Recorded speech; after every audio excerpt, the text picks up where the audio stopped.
Aukera bikaina bai, eta gonbitea egina dago. Beste kontu batzuetara etorrita, Astrabuduko eskola bateko gurasoek oso ideia bitxia izan dute.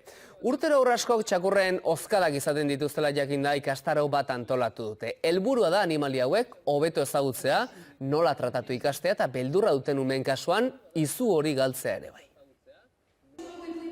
Argi eta Jak dira ikastaro honetako protagonistak. Beraiei esker ume hauek txakurrak ezagutu eta beldurra galduko dute. Gure ideia hasiera baten zen alde batetik txakurren inguruan umeek jakitea ze ardura daukan txakur bat izatea etxean. Beste alde batetik landu nahi genuen beraiekin nola hurbildu eta noiz hurbildu txakur batengana. Astrabuduko Ignazio Aldeko Eskola Guraso Elkarteari ideia ona iruditu zitzaion horrelako ikastaro hezitzaile bat antolatzea.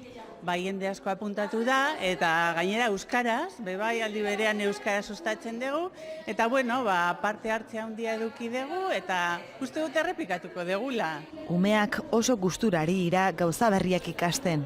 Eta niri txakurrak asko gustatzen zaizkit. Bai? Bai. Zer da politena? Ia dena, kakak hartzea ez. Umeak hezitzea, txakurrak ezagutzea eta bide batez beldurra galtzea. Ez umeek bakarrik, gurasoek ere bai. Arrakasta ikusita ez dute baztertzen horrelako ikastaro gehiago antolatzea.